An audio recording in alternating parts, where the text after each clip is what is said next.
जिंदगी जिंदगी हाँ जिंदगी जिंदगी जिंदगी दोस्तों की दुनियादारी में हंसी मेरी जिंदगी। ऐसा क्या हुआ रे ऐसा क्यों हुआ रे हॉटचा शॉट नको रे थोडा कश मार ले सावकाश मार रे हलकी हलकी किक बसू दे सारे गम छोड़ दे एकदम मोड़ ले स्मोक में ही होप है प्यारे।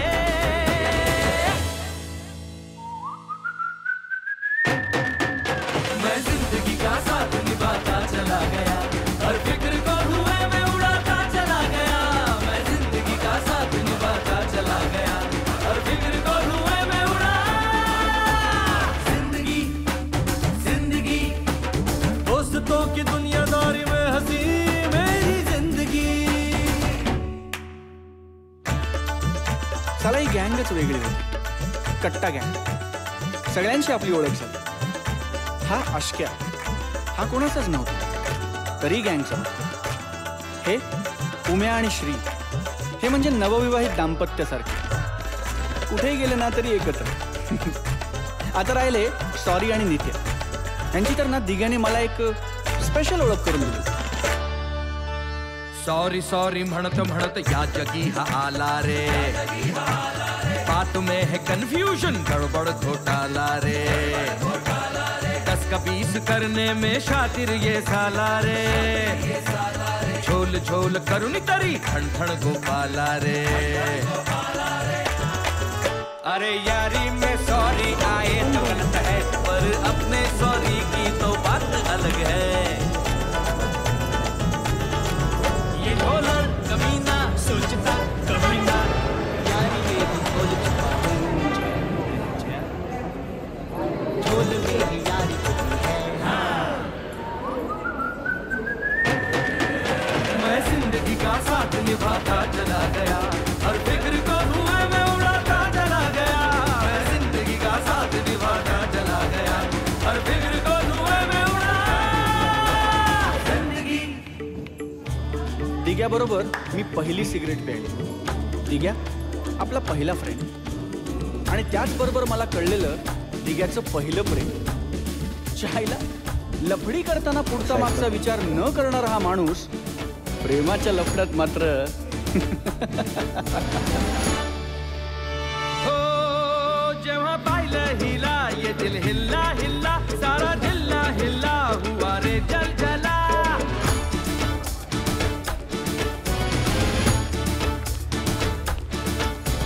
हो जेव्हा पाहिलं हिला ये दिल हिल्ला हिल्ला सारा जिल्हा हिल्ला हुआ रे जल जला। घराच्या सामोरी नजरेची शाळा ही रोज रोज भरवायची लैलानी मजनूची साडवारी लव स्टोरी आपल्याला बदलायची। आपल्याला पडलेली हाय अरे खिडकी वाचून कशी लाजून हसलेली हाय अरे हसली हसली की त्या फुलटून बसलेली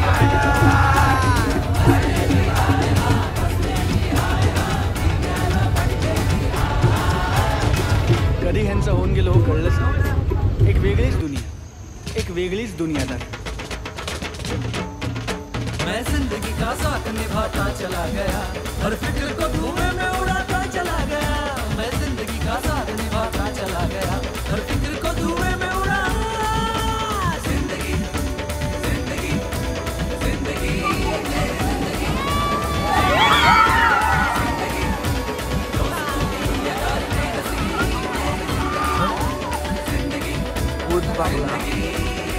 डेव्हलपमेंट अँड रिसर्च सेंटर ही आमची संस्था आहे आणि या ठिकाणी आम्ही पर्यटनातून रोजगार निर्मिती हा विषय घेऊन आम्ही ते काम करत आहोत। आपली संस्कृती ही निसर्गातून फुललेली आहे। पूर्वजांनी विविध वनस्पती किंवा प्राणी यांना दैवत्व वहाल करून त्यांच्याविषयीची कृतज्ञता व्यक्त केली आहे। पूर्वी प्रत्येक गावात राखीव जंगल असे त्याला देवराई असे म्हणत वनस्पती किंवा प्राणी यांच्या हत्या केल्यास ते पाप समजले जाईल। विविध धार्मिक ग्रंथांचा अभ्यास करून आम्ही एक नक्षत्र बाग तयार केली आहे। प्रत्येकाच्या जन्म नक्षत्रानुसार एक वृक्ष आराध्य वृक्ष म्हणून मानला जातो आणि त्यांची पूजा अर्चा केल्यास त्या व्यक्तीला धनसौख्य आरोग्य प्राप्त होते। बाहेर आम्ही एक बोर्ड लावलाय, तो बोर्ड तुम्ही तुमच्या जन्म नक्षत्रानुसार एक्झिट करताना पाहू शकता। इथे शिलालेख आहे. या शिलालेखावर लिहिलेली कविता कवी माधव यांनी 100 वर्षापूर्वी लिहिली. चिपळूण येथे झालेल्या पहिल्या कोकण मराठी साहित्य संमेलनामध्ये या कवितेला कोकणची प्रातिनिधिक कविता म्हणून स्वीकारण्यात आली. या कवितेत कवीने पिंपळ यांना पवित्र मानतो. तसेच त्यांना आपण दीर्घायुष्याची प्रतीके मांडलेली आहेत. भूतकाळ इथून पुढे पाहणार आहात. 500 वर्षापूर्वी कोकणी माणसं कशी राहत होती, त्यांची समाजरचना, ग्रामरचना, खाद्य संस्कृती व परंपरा कशा होत्या.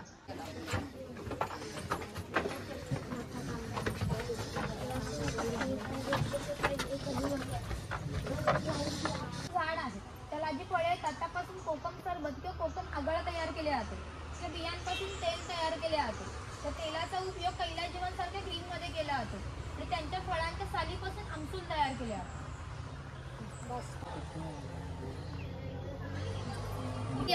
कोकणातील दुर्गम पर्वतामध्ये वनवासी लोक राहत असत. त्यामध्ये भिल्ल आणि कातकरी जातींचा समावेश केलेला होता. त्यातील कातकरी समाज मी दाखवला आहे. आपल्या पुराणामध्ये उल्लेख आहे की 1000 वर्षापूर्वी भगवान परशुराम होऊन गेले. त्यांनी संपूर्ण पृथ्वी जिंकून घेतली आणि जिंकून घेतलेली सर्व पृथ्वी त्यांनी दान केली. दान केलेली कोणतीही गोष्ट आपण स्वतःसाठी वापरत नाही, परंतु त्यांना राहण्यासाठी भूमी आवश्यक होती.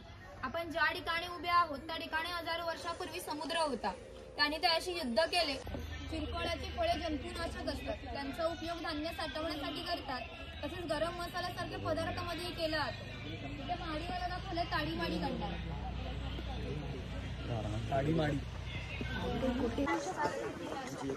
एक ग्रामदेवतेचे मंदिर आहे. पूर्वी धार्मिक संस्था गाव नियंत्रित करत असत. गावातील गावकरी ते एकत्रित येत असत. गावात जर 2 व्यक्तींची भांडणे झाल्यास सगळा गाव येथे एकत्र येऊन गावप्रमुख त्यांच्यासमोर न्यायदान करीत असे. गावातील सार्वजनिक कामे जसे की पाकाड्या बांधणे, लाकडी साकाऊ बांधणे इत्यादी कामे कोणी आणि कोठे करायची या विषयाचा निर्णय गावकरी येथे बसूनच घेत असत. आणखीन एक महत्त्वाचं वैशिष्ट्य म्हणजे जगभर अशी प्रथा आहे की प्रत्येक जाती धर्माचे लोक आपापल्या देवाकडे येतात आणि देवाचं दर्शन घेतात. कोकणी माणसं सुद्धा वर्षभर देवळात जाऊन देवाचं दर्शन घेतात. पण ज्यावेळेला आपल्याकडे शिमग्याचा सण येतो तेव्हा हा देव या पालखीत बसून प्रत्येकाच्या घरोघरी नेला जातो. म्हणजेच कोकणी माणूस आणि देव यांचं नातं इतक्या जवळचं आहे की आमचं एकमेकांकडे जाणे येणे असते. त्या देवीचे नाव आहे वाघजाई. हे नाव मी जाणीवपूर्वक ठेवले. असं म्हणतात की ज्या निसर्गामध्ये वाघ असतो तो निसर्ग समृद्ध असतो. 500 वर्षापूर्वीचा निसर्ग सुद्धा असा समृद्ध होता. त्याला आमच्या भावविश्वामध्ये दैवत्वाचं स्थान होतं. आपण कोकणी माणसं वड पिंपळ यांची पूजा करतो. म्हणजे आपण निसर्ग पूजक माणसे आहोत. म्हणून देवीचे नाव सुद्धा प्रत्यक्ष निसर्गाशी संबंधित असंच ठेवलं आहे वाघजाई. आम्ही जेव्हा मंदिरामध्ये जातो मंदिरात जो गुरव असतो तो गारणं घालतो. इथं गारणं लावते, फक्त हात जोडून उभे राहा.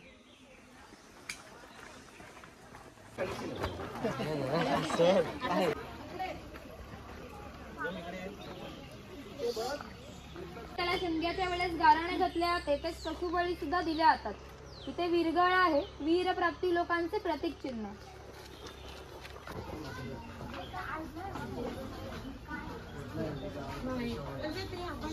थोडे पाठी उभे राहा.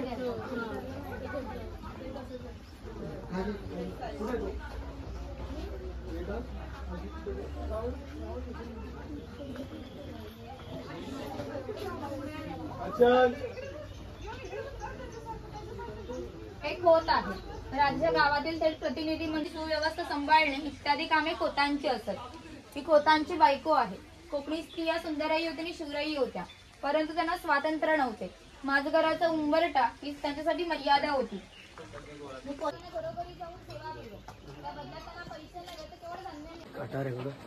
हा, अहवाल लेखन करायचंय घरी गेल्यावर. ते काय काय सांगतात त्याची सगळी माहिती तुमच्याकडून लिहून घेतली जाणार आहे.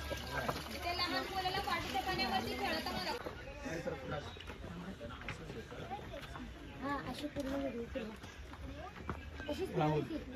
अशी व्हिडिओ घ्या.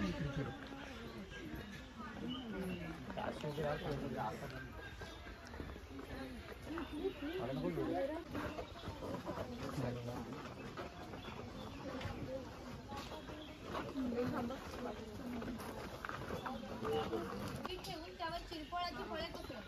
तर झाकण लावून तिला शेणामध्ये लिंपून घेत असे. त्यामुळे आतील धान्य 3 ते 4 वर्ष सहज टिकत असे. ती शेतकऱ्याची बायको आहे. ती शेतकऱ्याची मुलगी आहे. ते उचल आहे. इथं आपण कपडे सुकत घालण्यासाठी चला पुढे. व अन्य वेळी ग्रामदेवतांना दागिने घालण्याचा मान हा सोना 5000 वर्षापूर्वीचा इतिहास आहे. या बंदरांमधूनच भारतीय व्यापाऱ्यांनी जगाशी व्यापार केला. हा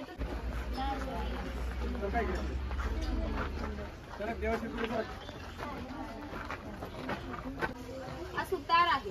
कोकणातील 12 बलुतेदार दाखवताना जे अधिक कौशल्य नाही दाखवले आहे त्यापैकी हा सुतार हा सावंतवाडीचा सुतार आहे. सावंतवाडीतील लोकांचं लाकडावरील कोरीव काम जगप्रसिद्ध आहे. त्यांच्या काही हस्तकौशल्याच्या वस्तू तुम्हाला आमच्या हस्तकला विक्री केंद्रामध्ये पाहायला मिळतील. इथे दरवेळी दाखवले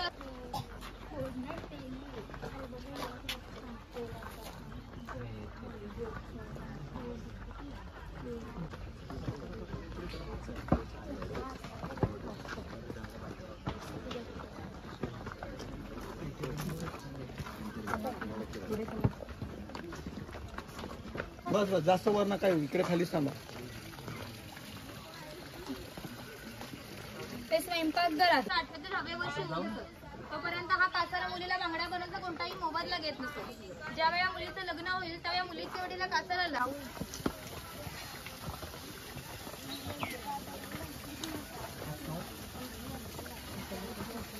इकडे बघ. काय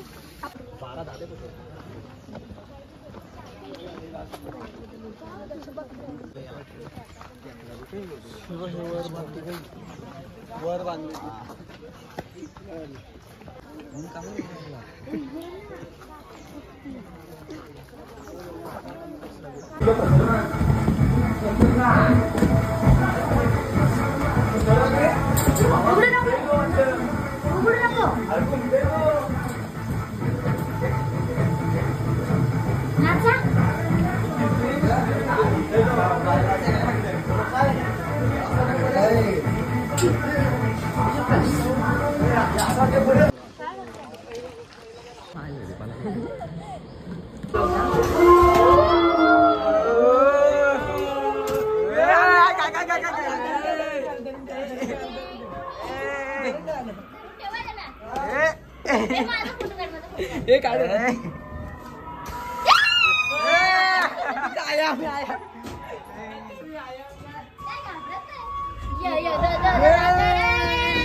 सेन्सर आहे पाठीला परत. हा पाठीला अय्या इकडे बघ कोपरी येतो वरती.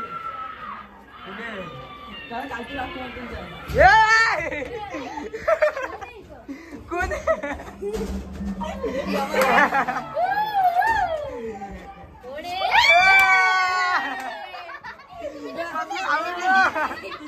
सगळ्यांना मारलं.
सेन्सर गेलाय काय? अरे ये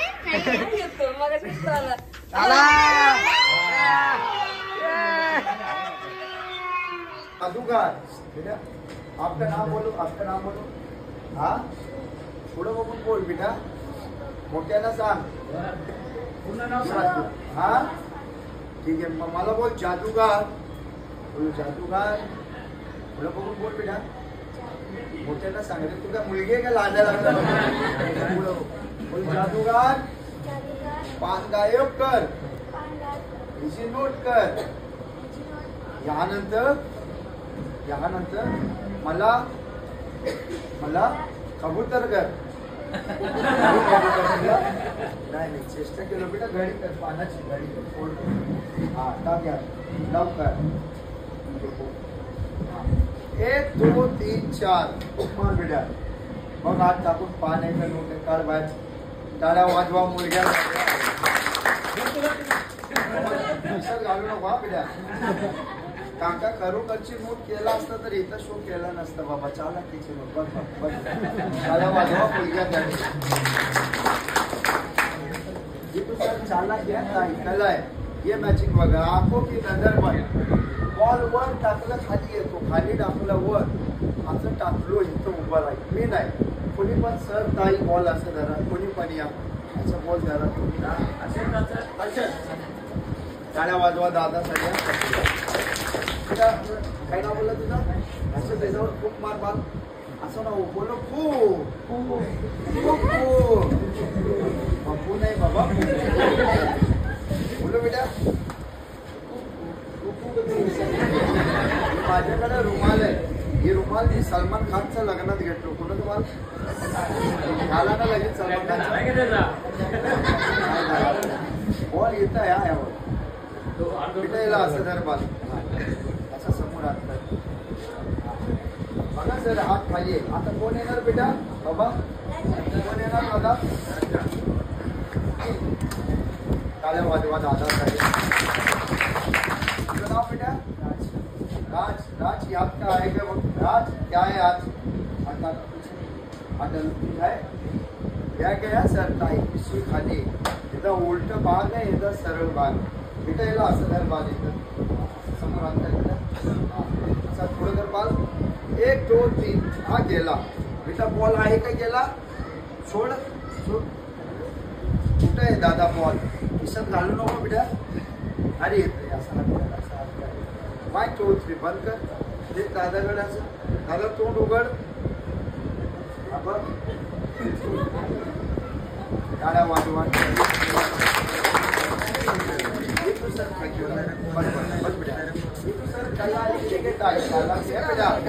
आता सर कोण येणार? सर कोण आहे?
तिथून रस्ता